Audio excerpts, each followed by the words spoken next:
Allez, le premier point du plus d'actu, on prend la direction du Paraguay. Et Adebayor et Olympia, eh bien, ils ont décidé de se séparer. Débuté le 11 février dernier, eh bien, l'aventure d'Emmanuel Adebayor au Paraguay prend déjà fin. Actuellement au Togo, l'attaquant et le club d'Olympia eh bien, se sont séparés d'un commun accord.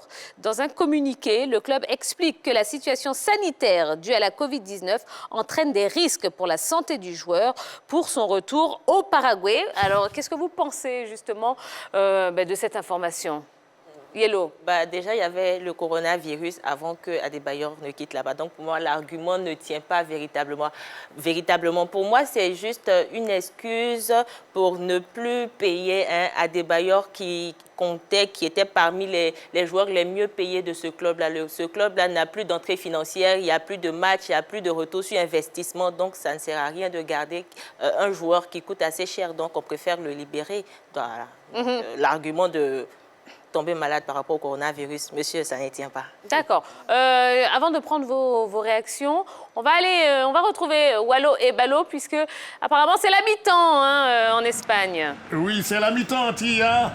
Le score n'a pas changé, 0-0. Il faut dire qu'aujourd'hui, Zidane a proposé une équipe où on a l'absence d'Eden Hazard. Et cette équipe de Retafe qui montre de très bonnes choses, qui met une pression énorme sur le Real Madrid. En tout cas, les merengues ont du mal à trouver l'orientation des filets.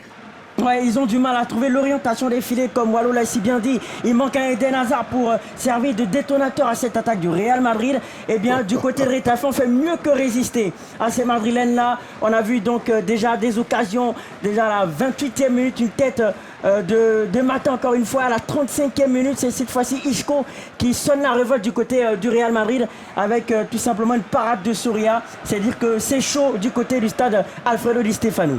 0 pour le Real, 0 pour le Retafe. C'est la pause ici. D'accord, merci beaucoup, messieurs. À tout à l'heure. Alors, oui, Roger Stéphane, vous voulez dire quelque chose? Ouais, non, sur Adebayor. Oui. Oui, bon, l'aventure n'a pas duré vraiment. Est-ce qu'elle a même commencé? Ouais, un mois, 10 jours. 11 février, 21 mars, exactement. Il a disputé 4 matchs. Et puis, il y a eu la pandémie. Là, on dit que le club n'a pas pu affréter un avion pour venir le chercher. Et puis, bon, il parle d'accord mutuel pour la séparation, pour une séparation à l'amiable. Bon, à la vérité, c'est Yellow qui a raison. Je pense que le club, là, est en difficulté. Donc, on ne peut pas vraiment payer le garçon. Il est encore au Togo. Ce n'est pas la peine de le ramener au Paraguay. Donc, logiquement, il faut rompre le contrat. Et je pense que c'est une situation, une rupture de contrat qui est tout à fait logique en raison de la situation en ce moment. Alors, c'était du moins le 11e club d'Adebayor qui a aujourd'hui 36 ans. Noah, est-ce que vous pensez qu'il est temps pour Adebayor de prendre sa retraite? Pourquoi pas? Je ne saurais dire. Parce que c'est une décision personnelle. Et si lui, il pense qu'il a les capacités, il a, comment dire, la santé de faire pour pouvoir tenir au niveau professionnel, il n'y a pas de problème. Mais moi, personnellement, je ne saurais dire. Je ne pourrais faire ça à un autre athlète. Alors, si on ramène ça à votre réalité, le powerlifting, est-ce qu'à 36 ans, au powerlifting, on peut toujours être performant? Bien sûr. Bien sûr. Il y a même des personnes de 50, 60 ans qui continuent. Hein. Ah oui? Bien sûr. Au niveau professionnel ou bien? Oui, ce sont des masters. On les appelle les masters, eux. Ah ouais. Et ils continuent. Et ils sont plutôt bien jeunes. Ça ne se sent pas, la soixantaine. Non. Ah ben ça nous rassure, hein. Ah, Jojo, ça vous rassure pas, ça? Moi, ça me rassure aussi. Hein. Roger, ça non, me moi, rassure. je n'ai pas envie. Du coup, j'ai moins peur pour ma vieillesse, moi. Hein. Alors, la retraite pour Adebayor ou pas, Yellow? Bon, Adebayor, tu nous as dit que tu devais te marier dans quelques temps. Je n'ai pas oublié parce que moi, j'ai reçu ma carte d'invitation. Donc, il faut te concentrer sur ton mariage. Laisse ballon là. Concentre-toi sur ton mariage. Et c'est tout. Voilà. Ah, Non, il a eu une très belle carrière, hein, Emmanuel Adebayor. Quelques grands clubs en Europe, Real, City, Arsenal, Monaco, etc. Monaco aussi, oui. Il a été il est encore, mais on dit d'ailleurs, la star du football togolais depuis plus de 15 ans aujourd'hui. Il a connu tous les grands stades de grands clubs. Il a plus d'une 60aine de sélections. Oui, Ballon d'Or en 2008. Bon, Et vous oubliez quand même quelque chose. Il a joué une Coupe du Monde avec le Togo. Voilà, absolument. Bah oui. J'allais dire une belle Coupe du Monde avec le Togo. Non, pas belle. Une Coupe du Monde avec le Togo. Il était au grand rendez-vous. Il était au grand rendez-vous mondial. Donc, oui, la retraite n'est pas très, très loin. Parce que 36 ans, là, il était au Paraguay. Il n'y a pas beaucoup de clubs qui le voudront en ce moment. Bon, un dernier gros coup aussi, pourquoi pas.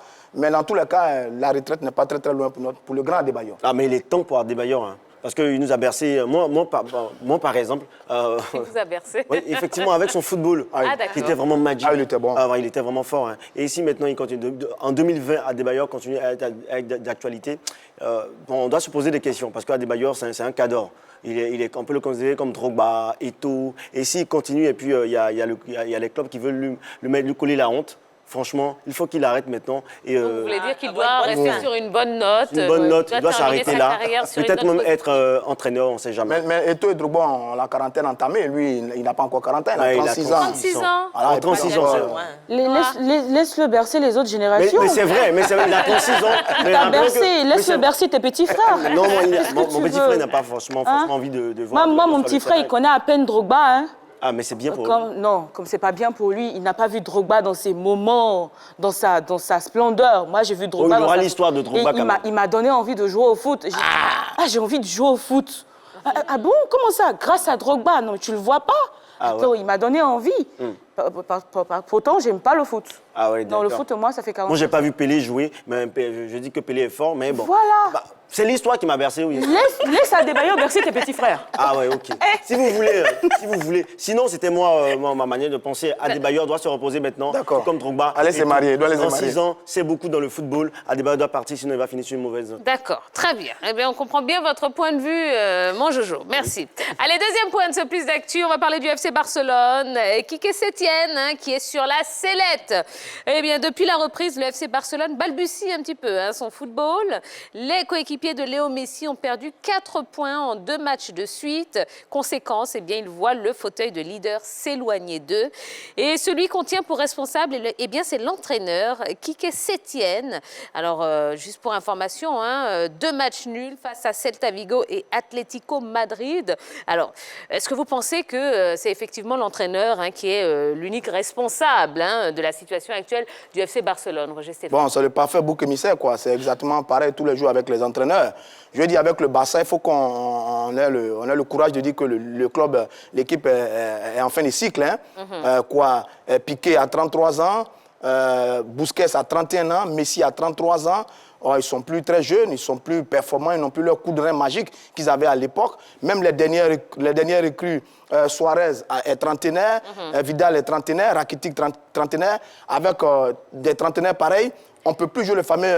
L'équipe des trentenaires. Voilà, on ne peut plus jouer le fameux jeu, le fameux tiki-taka, qui veut qu'on contrôle le ballon, qu'on contrôle le jeu pendant près de 90 minutes avec le même rythme. On ne peut plus faire ça. Donc la vérité, c'est que bon, y a une génération qui est en train de partir et le pauvre entraîneur, là, il paye un peu le prix. Comme tous les entraîneurs, il est toujours victime des mauvais résultats des clubs. Je vois que ça énerve Noah quand vous parlez de 30 ans, ils sont vieux, 31 ans, 34 ans. Noah? Oui, ça me... Quand même. Ah oui. 30 ans, ils sont pas si vieux. Non, parce qu'au football, entre 24 ans, 22 d'ailleurs, et 28 ans, on est en pleine forme. Mais dès qu'on entame la trentaine, ça devient un peu compliqué. Et là, il y a... Qui vous a dit qu'on ne l'est pas? Pour le football, c'est difficile, pas moi. Je ne pense pas. Elle a raison, c'est parce Il qu'au pratique football, le on gagne. sport. Oui, c'est parce qu'au football, on gagne beaucoup d'argent quand on a envie d'aller vite se reposer. Sinon, si on ne gagnait pas beaucoup d'argent, on allait jouer jusqu'à 50 ans. Mais c'est vrai. C'est clair, c'est Hello? clair. Hello? Oui. Oui? Alors, bon, c'est le scénario parfait, on dit c'est l'entraîneur et tout, mais pour moi, les responsabilités sont quand même partagées. L'entraîneur avec l'entraîneur, le groupe, la sélection, le club et certainement les responsables parce que l'entraîneur a certainement envie d'avoir de nouvelles recrues, sauf que ce n'est pas certainement évident. Et puis, il y a une totale dépendance par rapport à Lionel Messi. On se dit que l'équipe l'équipe doit forcément compter sur Lionel Messi. Donc, quand c'est comme ça, l'adversaire, directement, il attaque Lionel Messi, ben, le club est carrément muselé. C'est clair que le club ne va pas avancer. Alors, voyons un petit peu les statistiques de Quique Sétienne à la tête de cette équipe du Barça avec Dorgeles Kofi. Alors, Dorgeles, Yes, Tia. est-ce qu'il a excellé en tant qu'entraîneur, Quique Sétienne? Difficile quand même. On va voir tout à l'heure les statistiques de l'entraîneur Quique Sétienne. Il est arrivé à la tête du Barça en janvier 2020. Allez, regardons. 18 matchs avec le club catalan, 11 victoires, 4 nuls, 3 défaites. Ce qu'il faut souligner, Tia, en 18 matchs, c'est 61% de victoires, 22% de matchs nuls, 17% de défaites. Barça, Mesquine Club. À la Barça. En termes de chiffres, c'est pas mauvais vraiment. Oui, c'est pas C'est-à-dire que mauvais. ce qu'on doit savoir, c'est que dans chaque équipe, il y a toujours une génération dorée, mais elle part toujours. Parce que cette équipe du Barça, Puyol, Iniesta, Xavi sont partis. Et là, il reste qui? Piqué, Busquets et Messi. Plus ceux qui arrivent. Donc ça veut dire que oui, cette formidable génération qui nous a fait rêver, qui a dominé le football au niveau des clubs pendant un certain temps, qui a produit du beau football avec ce jeu en mouvement, ce jeu collectif, ce jeu barcelonais que poursuit bien Pep Guardiola partout où il passe. Mais bon, cette génération est en train de partir aujourd'hui, on doit le comprendre. Ça, c'est la fin d'un cycle au niveau du Barça. Pourquoi toujours quand ça ne marche pas, on veut coller sur l'entraîneur? Toujours. Est-ce que c'est l'entraîneur qui téléguide les joueurs sur le terrain? Est-ce que c'est l'entraîneur qui fait rater les buts aux joueurs? Non. Bon, c'est voilà, c'est pas l'entraîneur. qui- L'entraîneur, il fait ses tactiques. C'est pour gagner, il va. Mais on peut seulement... L'entraîneur n'a pas fait son travail. L'entraîneur vaut rien. L'entraîneur passe. Mais quand ça va, on dit Messi. Quand ça va, on dit Iniesta.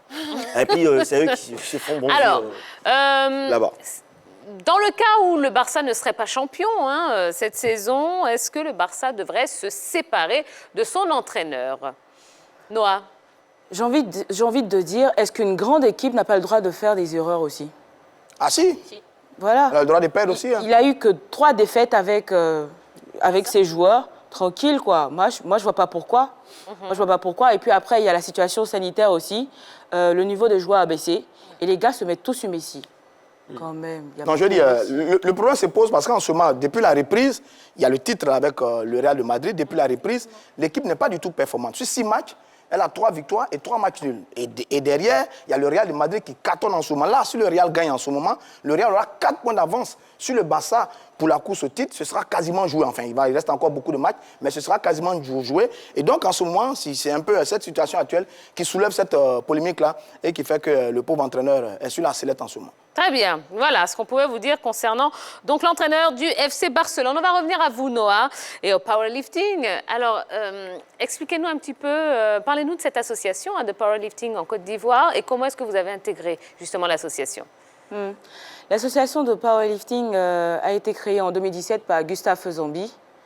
Et c'est par son biais que j'ai pu intégrer l'association. Et c'était plutôt corsé, parce que en fin 2017, après qu'il soit allé en Algérie pour le championnat d'Afrique, qu'il a remporté d'ailleurs, on s'est rencontrés, il m'a testé et il est venu avec un autre membre de l'association, Bobo Baldé. Il m'a testé et puis il a vu que oui, j'ai les compétences, ça va, il n'y a pas de problème. Et il m'a dit d'accord. Il m'a donné un petit programme de training de 6 mois. Il m'a dit vas-y, tu t'entraînes, tu suis ça, tu me fais des rapports. Chaque semaine, tu me fais des rapports. Et j'ai suivi. Et en 2018, mi-2018, m'a appelé, il m'a dit écoute, il y a le championnat national 2018. On ne s'est plus vu. Donc, je t'ai donné un programme. Comment ça se passe? J'ai dit ça va, je suis le programme. Il m'a dit ok, c'est ton challenge. Tu viens pour le championnat, tu me montres ce que tu as dans le ventre. Et si c'est bon, tu intègres l'association. Et je lui ai dit ok, il n'y a pas de problème. J'ai senti qu'il y avait une confiance. Et je me devais de lui dire que tu as eu raison d'avoir confiance en moi. Et j'y suis allée. Et c'était plutôt corsé parce qu'il y avait des préjugés comme quoi, tiens, c'est une femme. Et les gars me demandaient, tu es une hôtesse ou bien tu es là pour... Je dis, je suis là pour compétir. Mais pendant les compétitions, vous êtes contre des filles, contre des garçons Contre ma catégorie. Donc c'est mixte? Oui, c'est mixte. D'accord. Oui. Je compétis dans ma catégorie, mais on peut dire contre les garçons. Oui, c'est une certaine manière de me motiver quand même. Parce que dans ma catégorie, je suis la seule femme. Okay. D'accord. Je suis la seule femme dans ma catégorie. Ce serait bien que j'ai une copine aussi. Hein. Ah oui. Donc, dans ma Le message est passé, l'appel est lancé. Yellow. Oui, quand même. Mon cher Yellow. Miss Côte d'Ivoire. Alors, certaines fédérations sportives, associations sportives ont des difficultés pour exister et pour aller compétir en dehors de la Côte d'Ivoire. Est-ce que c'est le cas pour vous et pour Bien votre sûr. association? Bien sûr, c'est le cas pour nous. Je peux même dire qu'on n'a pas de subvention en fait. On n'a même rien. On n'a pas de subvention, on n'a pas de sponsor, rien, que dalle. C'est que nous. On ne compte que sur nous. On fait des cotisations par mois et On essaye de renflouer les caisses au mieux qu'on peut. Les membres du bureau de l'association nous aident de leur temps, de leur poche. Vraiment, je vous salue depuis, les gars, vous êtes super. Vraiment, ils ont fait du super boulot. Ils ont aidé certains de nos athlètes à aller compétir en Afrique du Sud pour le Arnold Classic Afrique et Europe. Du coup, par manque de moyens, on a dû faire une sélection dans la sélection. Ça fait que je ne suis pas allée aussi. Je pouvais, j'aurais été la première femme ivoirienne de ma catégorie à représenter la Côte d'Ivoire, à enfin brandir mon drapeau, depuis j'en rêve, hein, à enfin brandir mon drapeau, mais malheureusement, par faute de moyens, je suis restée. Et là, j'ai pleuré. Bah oui, on imagine. J'ai pleuré. J'étais là, j'ai appelé mon président et j'étais inconsolable. Je dis, président, c'est pas possible. Il dit, écoute, Noah, il y en aura d'autres. J'ai dit, non, c'est pas pareil. J'allais être la première femme. Ouais. Qu'est-ce qui prouve qu'il n'y a pas une fille qui va m'accompagner d'ici qu'on ait les sous pour y aller. Et vraiment, c'était difficile. Difficile, oui. Très bien. Ah, oui. Eh bien, on a beaucoup de choses à apprendre ce soir à propos du powerlifting. Et je vous invite une fois de plus à aller sur la page Facebook de la 3 pour poser un maximum de questions à notre invitée. Elle est championne de Côte d'Ivoire de powerlifting. Elle s'appelle Noah. Et vous pouvez aussi donc envoyer des petits coucous ou tout simplement répondre aux différentes questions qui vous seront proposées jusqu'à la fin de l'émission. On va marquer une toute petite page de publicité. On va se retrouver dans un instant. Il y aura foot au féminin avec notre Yellow, le buzz d'Henri Jo et puis notre débat évidemment, hein, ce sera dans la troisième période. On va parler des femmes et de la pratique du sport. Eh bien, vous savez, hein, votre avis nous intéresse grandement, donc profitez de la page de publicité pour nous dire ce que vous en pensez. À tout de suite.